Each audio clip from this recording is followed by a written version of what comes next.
Nous voici pour la correction de la question 6. Alors, ce genre de questions, vous les adorez, c'est celle que vous préférez. Vous aurez bien compris que je rigole, évidemment, parce qu'il s'agit de l'analyse d'un graphique. Et que les graphiques, en général, c'est pas trop votre tasse de thé. Alors moi, je vais vous expliquer comment on doit analyser un graphique. C'est valable pour cette situation-ci, mais ce sera valable pour n'importe quelle autre situation. Je tiens quand même à préciser que je ferai une autre vidéo expliquant la différence de l'évolution de la température en fonction du temps, que ce soit d'un corps pur ou d'un mélange. J'expliquerai pourquoi il y a des paliers de température et pourquoi il n'y en a pas lorsqu'on est en présence d'un mélange. Mais cette vidéo figurera dans la rubrique du thème La matière dans tous ses états de mon site internet. La première des choses que je dois analyser. Bon, je vois que je suis face à un graphique. D'accord. Passons ensuite au document suivant. Premièrement, on peut constater qu'on nous décrit la modélisation de l'agitation moléculaire, lorsqu'il n'y a pas de déplacement, un déplacement moléculaire ou un déplacement très rapide des molécules. Bon, le déplacement des molécules, vous le savez bien, on le représente par des petites pattes. Lorsqu'il est modéré, ce sont des pattes de longueur moyenne, on va dire ça comme ça. Et quand le déplacement est très rapide, les pattes sont beaucoup plus grandes. Ensuite, on nous présente 10 modèles moléculaires qui vont de la lettre A jusqu'à la lettre J.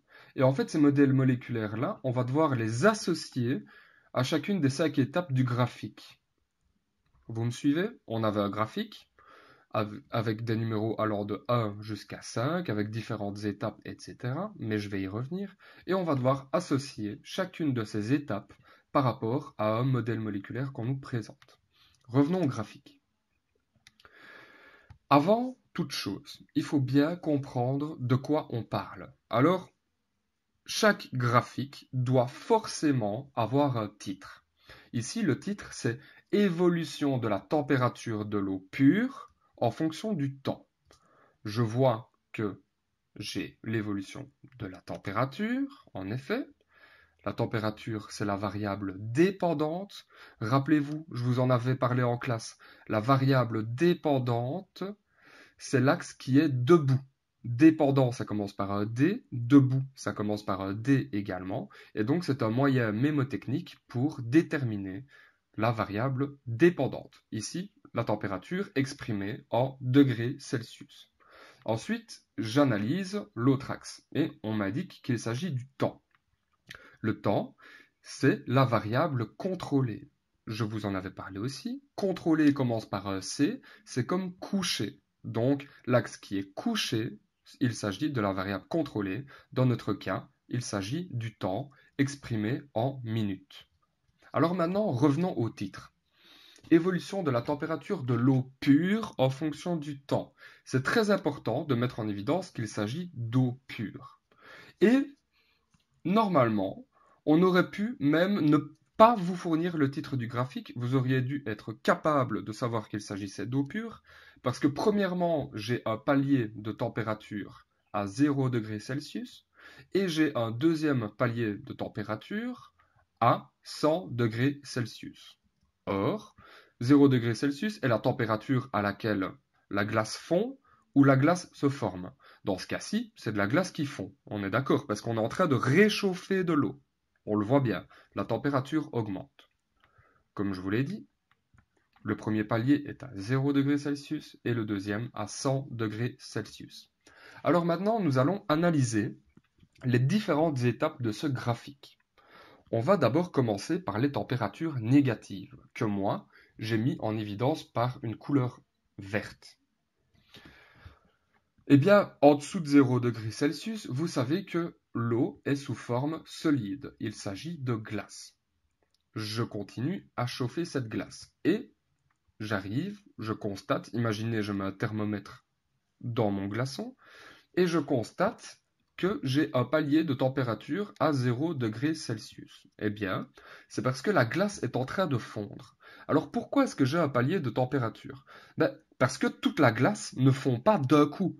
Le glaçon, imaginez un glaçon dans un verre d'eau qui est en train de fondre, il ne va pas se transformer instantanément en eau liquide. Il va mettre un certain temps pour passer de l'état solide à l'état liquide. Eh bien, voici pourquoi on obtient un palier de température à 0 degrés Celsius.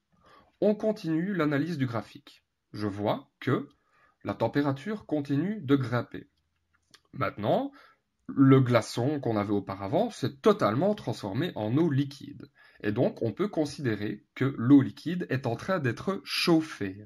Et pas jusqu'à n'importe quelle température, car à 100 degrés Celsius, nous allons observer un nouveau palier de température. Qu'est-ce qui est en train de se passer à ce moment-là? Eh bien, l'eau liquide est transformée en vapeur d'eau. Ça veut dire que, encore une fois, toute mon eau liquide, elle ne passe pas instantanément en vapeur d'eau. Il faut un certain temps. Imaginez une casserole qui bout, mon eau liquide ne passe pas instantanément à l'état gazeux, à l'état de vapeur d'eau. Il faut un certain temps.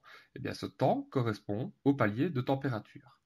Imaginons maintenant que toute l'eau liquide est transformée en vapeur d'eau, eh bien, on voit que la température recommence à augmenter. C'est simplement parce qu'on continue de chauffer la vapeur d'eau. La vapeur d'eau, on peut la chauffer jusqu'à des températures illimitées. L'eau, quand elle est à l'état gazeux, on ne peut plus la faire changer d'état. Maintenant, vous avez bien compris de quoi on parle. On avait un glaçon au départ, on l'a fait chauffer, on a obtenu de l'eau liquide, qu'on a continué à faire chauffer, et on a obtenu de la vapeur d'eau. Alors pour que vous compreniez bien les différents états de la matière, j'ai décidé d'analyser chaque partie du graphique par une couleur différente. Commençons par les températures négatives. Donc, on voit, je vous l'ai symbolisé en jaune, qu'en dessous de 0 degré, on a une première étape. Donc c'est l'étape numéro 1. C'est l'étape où on avait de l'eau sous forme de glace. Ensuite, on a le premier palier de température, qui est symbolisé par le numéro 2, et moi j'ai utilisé de la couleur mauve. Ensuite, troisième étape, on fait chauffer l'eau liquide, c'est la fameuse croissance ici de température que j'ai symbolisée en orange, et cela correspond à l'étape numéro 3. Finalement, on a le deuxième palier de température qui correspond au numéro 4 du graphique, et moi j'ai utilisé une couleur bleu ciel pour finalement obtenir la toute dernière étape du graphique que j'ai symbolisée en vert et qui correspond au numéro 5 du graphique. La première étape en jaune, nous avions un glaçon, donc de l'eau à l'état solide. On va s'intéresser aux états de la matière de l'eau pure. Ensuite, on fait chauffer le solide et le glaçon à 0 degré Celsius va commencer à fondre. Donc ça veut dire que comme il est en train de fondre, il y a toujours du glaçon, mais il y a aussi de l'eau liquide. Donc pendant ce palier de température-là, on considère qu'on a un solide et un liquide. Après ce palier de température-là, l'eau pure est totalement liquide. On la fait chauffer. On la fait chauffer jusqu'à 100 degrés Celsius, où là, on va observer un nouveau palier de température. Rappelez-vous, une casserole où on fait bouillir de l'eau à 100 degrés Celsius, eh bien cette eau-là ne va pas totalement se transformer en gaz directement. Il va toujours y avoir du liquide qui est en ébullition. Et donc, pendant ce palier de température-là, l'eau est sous forme liquide et gazeuse, de la vapeur d'eau. Et finalement, lorsque toute l'eau est transformée en vapeur d'eau, eh bien, nous n'avons plus que des molécules sous forme de gaz. Donc, de la vapeur d'eau, c'est ce qui est symbolisé en vert ici. Donc maintenant, on voit bien apparaître tous les états de la matière de l'eau pure en fonction de la température. Étape numéro 1, nous avons un solide. Étape numéro 2, nous avons un solide et un liquide. Étape numéro 3, nous avons un liquide. Étape numéro 4, nous avons un liquide et un gaz. Et l'étape numéro 5, nous avons un gaz, donc de la vapeur d'eau. Revenons aux questions. Rappelez-vous, on vous présentait différents modèles moléculaires et ensuite on vous demandait d'associer chacune des 5 étapes du graphique au modèle moléculaire correspondant, où les molécules des constituants de l'air ne sont pas représentées. Eh bien, l'étape numéro 1 du graphique, je sais que c'est un solide. L'étape numéro 2, un solide plus un liquide. L'étape numéro 3, un liquide. L'étape numéro 4, un liquide et un gaz. Et l'étape numéro 5, je sais que je n'ai plus que du gaz, donc de la vapeur d'eau. Rappelez-vous, il s'agit d'eau pure. Donc ici, lorsque je regarde les modèles moléculaires, Eh ben, je peux constater que dans certains modèles, notamment le B, le D, le F, eh bien, j'ai différents types de molécules. Or, il s'agit d'eau pure, donc il ne peut y avoir qu'un seul type de molécule.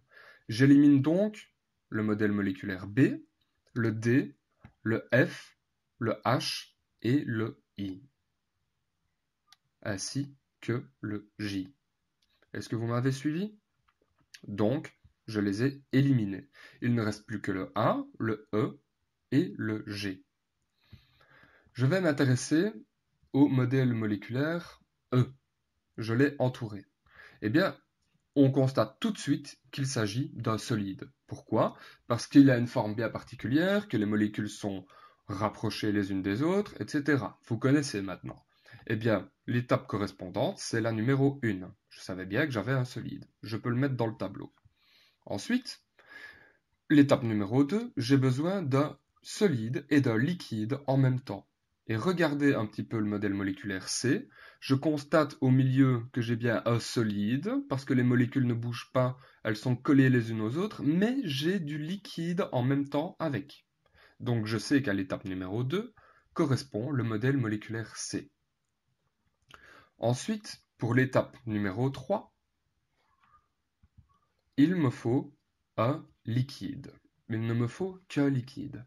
Mais regardez, en fait, dans les modèles moléculaires restants, eh bien, je n'ai pas de modèle moléculaire vraisemblablement où je n'ai que du liquide. Et donc, avec un peu de réflexion, je me dis, mais tiens, c'est vrai qu'en fait, j'ai pas forcément besoin de chauffer de l'eau à 100 degrés Celsius pour qu'il y ait à la fois un liquide et un gaz. Regardez le modèle moléculaire G. En effet, l'eau, même à 40 degrés Celsius ou à 50 degrés Celsius, eh bien, elle s'évapore. Elle s'évapore, donc ça veut dire que j'ai en même temps un liquide et un gaz. C'est juste que l'évaporation est un phénomène de surface. Et donc, je peux associer l'étape 3, donc qui correspondait à la grande montée de mon graphique, au modèle moléculaire de la lettre G, pardon. Ensuite, l'étape numéro 4, c'était le palier de température à 100 degrés Celsius. Eh bien là, c'est inévitable, j'ai du liquide et du gaz en même temps, qui correspond également au modèle moléculaire G. Et finalement, la dernière étape, l'étape numéro 5, on n'avait plus que de la vapeur d'eau, et le modèle moléculaire correspondant, eh bien le modèle moléculaire A. On voit que les molécules sont espacées et sont agité et s'agite de manière très rapide, ce qui correspond totalement à un gaz. Et je peux, dès lors, compléter tout le tableau. La question 6 est donc terminée.